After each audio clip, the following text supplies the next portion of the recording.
Hello everyone, welcome to Step Up Academy. मैं doctor Ananya Dikshit, your biology educator. और इस video में हम देखने वाले हैं फंडामेंटल यूनिट ऑफ लाइफ के कॉम्पिटेंसी बेस्ड क्वेश्चन। ये चैप्टर हमने अच्छे से पढ़ लिया। हमने इसके काफ़ी फॉर्म में जैसे MCQs, assertion, reason, short answers, very short answers, long answers, ये सब हमने कंप्लीट कर चुके हैं। ओके, तो फर्स्ट क्वेश्चन क्या है?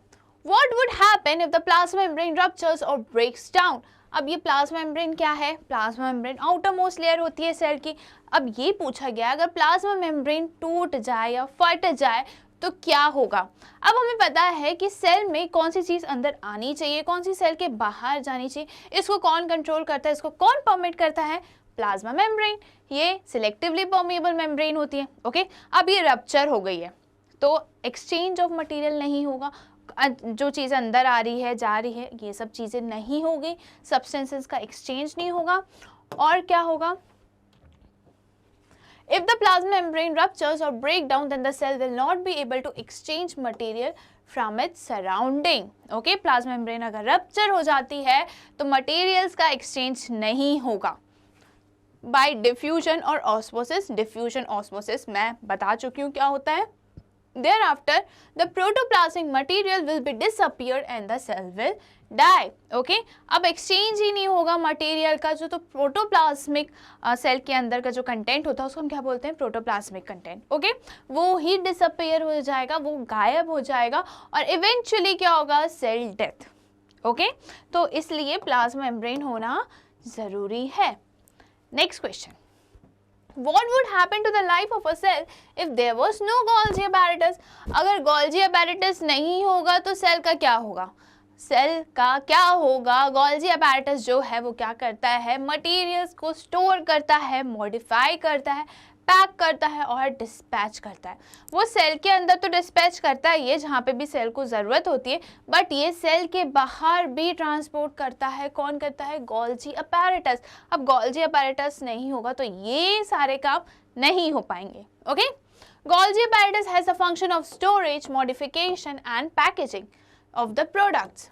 Okay, if there is no Golgi apparatus, then the packaging and transporting of material synthesized by cell will not happen. Okay, तो सेल ने जो भी चीज़ें मटेरियल्स बनाए हैं उसका ट्रांसपोर्टेशन नहीं होगा, क्योंकि ट्रांसपोर्ट कौन करता है? Golgi apparatus करते हैं और इनको हम क्या बोलते हैं? Post office of the cell. Okay, next question, where do the lipids and proteins constituting the cell membrane get synthesized? Okay, अब ये जो lipids and proteins हैं जो सेल मेम्ब्रेन में मिलती है वो कौन बनाता है? कौन बनाता है? हमें पता है सेल मेम्ब्रेन और प्लाज्मा मेम्ब्रेन एक ही चीज़ होती है। ठीक है, दोनों सिनोनिमली हम यूज़ करते हैं। Cell wall is different. बहुत कन्फ्यूजन होता है सेल मेम्ब्रेन, प्लाज्मा मेम्ब्रेन और सेल वॉल में। सेल वॉल जो होती है वो प्लांट्स में आउटर मोस्ट कवरिंग होती है, लेयर होती है, और वही प्लाज्मा मेम्ब्रेन जो होती है वो एनिमल सेल्स और बाकी सारे सेल्स की होती है। ओके, तो यहाँ पे सेल मेम्ब्रेन और प्लाज्मा मेम्ब्रेन एक ही बात होती है। ओके, अब यहाँ पे ये पूछा गया है सेल मेम्ब्रेन किससे बनी हुई रहती है? वो बनी होती है लिपिड्स एंड प्रोटीन से। अब ये लिपिड्स एंड प्रोटीन जो सेल मेम्ब्रेन में प्रेजेंट है वो कौन सिंथेसाइज करता है? कौन सिंथेसाइज का काम करता है हमारे सेल में? सेल में सिंथेसाइज का काम करते हैं endoplasmic reticulum. Okay, lipids are synthesized in smooth endoplasmic reticulum. Lipids जो होते हैं वो स्मूथ एंडोप्लाज्मिक रेटिकुलम बनाते हैं और वहीं जो प्रोटीन होता है वो रफ एंडोप्लाज्मिक रेटिकुलम बनाते हैं। And the protein are synthesized in rough endoplasmic reticulum. एक बार और हम समझ लेते हैं कि ये स्मूथ एंडोप्लाज्मिक रेटिकुलम क्या होता है और रफ एंडोप्लाज्मिक रेटिकुलम क्या होता है। ओके, अब यहाँ पे आपको ये क्या है? एंडोप्लाज्मिक रेटिकुलम का स्ट्रक्चर दिख रहा है, राइट? तो ये जो है ना, यहाँ पे आपको थोड़ा रफ सरफेस दिख रहे होंगे, यहाँ पे बबल्स टाइप दिख रहे होंगे। ये बबल्स नहीं है, ये क्या है? राइबोसोम्स है। क्या है ये? राइबोसोम्स हैं। और ये राइबोसोम्स जो होते हैं वही प्रोटीन्स मैन्युफैक्चरिंग में हेल्प करते हैं, प्रोटीन्स बनाते हैं। ओके, अब जिस भी एंडोप्लाज्मिक रेटिकुलम के पास ये राइबोसोम्स होंगे तो उनका सरफेस ना रफ दिखता है, दैट इज वाई उनको हमने क्या नाम दिया गया है, रफ एंडोप्लाज्मिक रेटिकुलम। अब ये स्मूथ एंडोप्लाज्मिक रेटिकुलम आपको दिख रहा होगा, ठीक है, ये क्या है, स्मूथ एंडोप्लाज्मिक रेटिकुलम। इनके पास राइबोसोम्स नहीं होते, इनके सरफेस कैसे दिखता है, हमें स्मूथ दिखता है, इसलिए इनका नाम क्या है, स्मूथ एंडोप्लाज्मिक रेटिकुलम। ओके, तो सेल मेम्ब्रेन तो ठीक है, बाकी जो सेल को भी लिपिड्स और प्रोटीन्स चाहिए होते हैं, तो लिपिड्स हमेशा स्मूथ एंडोप्लाज्मिक रेटिकुलम ही सिंथेसाइज करते हैं और प्रोटीन्स हमेशा रफ एंडोप्लाज्मिक रेटिकुलम ही सिंथेसाइज करते हैं, क्योंकि इनके पास क्या होते हैं, इनके पास होते हैं ribosomes.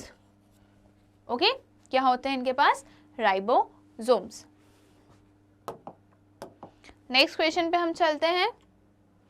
Name 3 features seen present in almost every cell.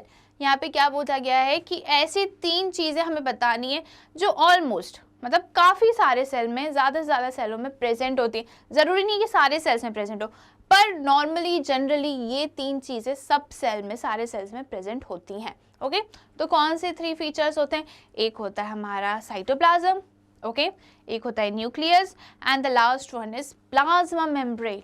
हम सेल वॉल इसलिए नहीं बोलेंगे, ठीक है, plasma membrane, nucleus and cytoplasm. हम सेल वॉल इसलिए नहीं बोलेंगे क्योंकि सेल वॉल जो है वो एनिमल्स में प्रेजेंट नहीं होता है, वो सिर्फ प्लांट सेल्स में प्रेजेंट होता है।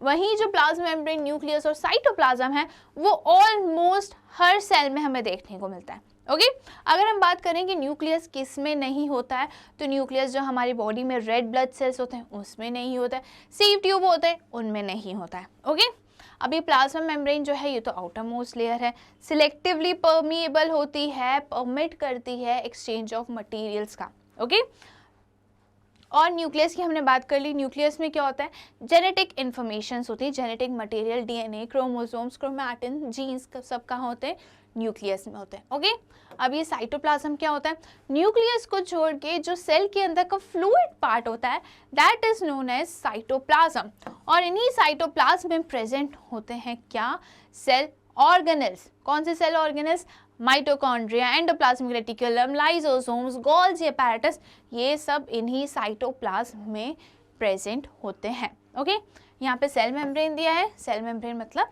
Plasma membrane. Okay, I hope ये क्लियर होगा आपको कि 3 फीचर्स जो हैं जो ऑलमोस्ट सारे सेल्स में प्रेजेंट होते हैं, तो वो plasma membrane, nucleus and cytoplasm. अगर पूछा जाए कि कौन से सेल में न्यूक्लियस नहीं प्रेजेंट होता है, तो आप रेड ब्लड सेल्स बोल सकते हो और सीव ट्यूब बोल सकते हो। सीव ट्यूब पता है क्या होता है, वो फ्लोएम का स्ट्रक्चर जो हम पढ़ेंगे आगे टिश्यूज़ वाले चैप्टर में, ठीक है, तो फ्लोएम जो है टिश्यूज़ है और सीव ट्यूब जो है फ्लोएम का एक एलिमेंट है। Okay, next question, how does fungi and bacteria can withstand much greater changes in the surrounding medium than animal cells। अब यहाँ पे पूछा गया जो फंगाई एंड बैक्टीरिया होता है, अगर उनके सराउंडिंग में, अगर इनके इन्वायरमेंट में कोई भी चेंज होता है, तब भी वो इतने स्ट्रॉन्गली जो भी चेंजेस हैं उसको वो टॉलरेट कर लेते हैं, सह लेते हैं। तो क्यों होता है ऐसा? ओके, तो हमें पता है कि जो फंगाई और बैक्टीरिया है उनके पास क्या होती है, सेल वॉल होती है, वही सेल वॉल जो प्लांट के पास होती है। बट ये जो फंगाई और बैक्टीरिया की सेल वॉल है और जो प्लांट की सेल वॉल है वो अलग अलग सब्सटेंसेस से बनी हुई है। ओके, तो ये सेल वॉल जो होता है वो ही इनको क्या करता है, हेल्प करता है कि ये सारे सिचुएशन में बिना कुछ हार्म या डैमेज हुए उनको टॉलरेट कर ले जो भी चेंजेस इनके इन्वायरमेंट में हो रहा है। Okay, the cell wall present in fungi and bacteria permits the cell to withstand very dilute external medium without bursting। Okay, तो यहाँ पे क्या लिखा है, जो सेल वॉल है जो कहाँ है, फंगाई और बैक्टीरिया में प्रेजेंट है, वो उनको अलाउ करती है, परमिशन देती है कि वो जो भी चेंजेस सराउंडिंग में हो रहे हैं उसको वो अच्छे से टॉलरेट कर ले विदाउट बर्स्टिंग। ठीक है, अब यहाँ पे क्या लिखा है, डाइल्यूट एक्सटर्नल मीडियम। डाइल्यूट का मतलब क्या होता है, डाइल्यूट एंड कॉन्सेंट्रेटेड। ठीक है, कंसंट्रेटेड सोल्यूशन। ओके, अब सोल्यूशन जो होता है ना उसमें हमेशा सॉल्यूट और सॉल्वेंट होता है। ओके, जैसे अगर मैंने वाटर एंड शुगर का सोल्यूशन बनाया तो क्यों, उसमें वाटर क्या है, सॉल्वेंट है, और शुगर क्या है, सल्यूट है। अगर वहीं पे मैंने शुगर कम ऐड करी है और वाटर ज़्यादा है, तो वो कैसा है, वो मीडियम कैसा है, वो सोल्यूशन कैसा है, उसको हम बोलेंगे डाइल्यूट सोल्यूशन। ठीक है, उसको हम क्या बोलेंगे, डाइल्यूट है वो, क्योंकि उसमें पानी ज़्यादा है ना। वहीं अगर मैंने शुगर ज़्यादा ऐड कर दी है और जो सॉल्वेंट है, मतलब जो वाटर है, वो कम है, तो वो सोल्यूशन कैसा है, वो सोल्यूशन है कंसंट्रेटेड। जैसे अगर आप नींबू पानी बनाते हो, अगर उसमें शक्कर ज़्यादा हो जाती है तो आप क्या ऐड कर देते हो, थोड़ा सा पानी मिला दो ताकि मिठास कम हो जाए। तो ये कैसी प्रोसेस हुई, डाइल्यूशन की प्रोसेस हुई, कि हम पानी उसमें मिला रहे हैं और वो जो सोल्यूशन था वो कैसा था, कंसंट्रेटेड था, क्योंकि उसमें सोल्यूट ज़्यादा थे। ओके, तो वहीं जब हमने सेल को ऐसे डाइल्यूट एक्सटर्नल मीडियम में रखा, एक ऐसे मीडियम में रखा जिसमें वाटर का कंसंट्रेशन कैसा है, ज़्यादा है। अब हमें पता है कि जब वाटर का कंसंट्रेशन ज़्यादा होता है तो वाटर का मूवमेंट होता है। वाटर का मूवमेंट कैसे होता है, from higher concentration to lower concentration. Okay, तो सेल के अंदर का जो वाटर का कंसंट्रेशन वो कैसा है, वो कम है, और वहीं जो एक्सटर्नल मीडियम है उसमें वाटर का लेवल क्या है, ज़्यादा है। तो पानी कहाँ से आएगा, पानी मीडियम से बाहर से सेल के अंदर चला जाएगा, और इस प्रोसेस को हम बोलते हैं ऑस्मोसिस।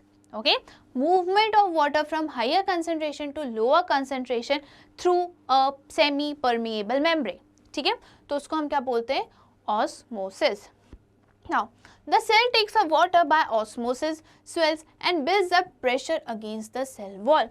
अब क्या हुआ कि सेल ने पानी अंदर ले लिया, और इस प्रोसेस को हम क्या बोलते हैं, ऑस्मोसिस बोलते हैं। तो जैसे ही सेल के अंदर पानी आएगा तो सेल कैसे हो जाएंगे, स्वेल हो जाएंगे। ठीक है, और वो प्रेशर क्रिएट करेंगे, किस पे प्रेशर क्रिएट करेंगे, वो प्रेशर क्रिएट करेंगे आउटर मोस्ट मेम्ब्रेन पे, जिसे हम बोलते हैं सेल वॉल, जिसे हम क्या बोलते हैं, सेल वॉल। ये क्या है, सेल है हमारा। Okay, and this is cell membrane. तो पानी अब सेल के अंदर आ गया और सेल कैसा हो गया, स्वेल्ड हो गया है। ठीक है, मोटा हो गया, पानी भर गया उसमें। अब क्या होगा कि जब स्वेल्ड सेल जो है, ठीक है, जो सेल में स्वेलिंग आ गई, वो क्या करेगा, वो प्रेशर लगाएगा किस पे, सेल वॉल पे। वो किस पे प्रेशर लगाएगा, सेल वॉल पे, क्योंकि पानी अंदर आता जा रहा है, वो फूलता जा रहा है, तो प्रेशर किस पे लगाएगा, सेल वॉल पे। अब ये जो सेल वॉल है ना, वो इक्वल प्रेशर लगाएगी किस पे, स्वेल्ड सेल पे।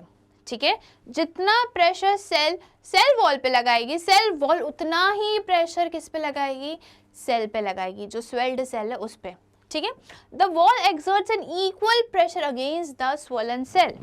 ओके, सेल वॉल ने उतना ही प्रेशर लगाया किस पे, सेल पे। It is because of the cell wall such cell can withstand and much greater changes in the surrounding medium than animal cells. Okay, तो इसी कारण, इसी सेल वॉल के कारण जो ये सेल्स होते हैं, जैसे फंगाई, बैक्टीरिया, प्लांट सेल्स, वो क्या कर सकते हैं, टॉलरेट कर सकते हैं, बियर कर सकते हैं, अगर उनके सराउंडिंग में, उनके एनवायरनमेंट में कोई चेंजेस आ रहा है तो। क्यों, क्योंकि जितना प्रेशर सेल वॉल पे लगाती है, उतना ही प्रेशर सेल वॉल सेल पे लगाता है, और इस कारण से जो सेल है वो बर्स्ट नहीं हो पाता। ओके,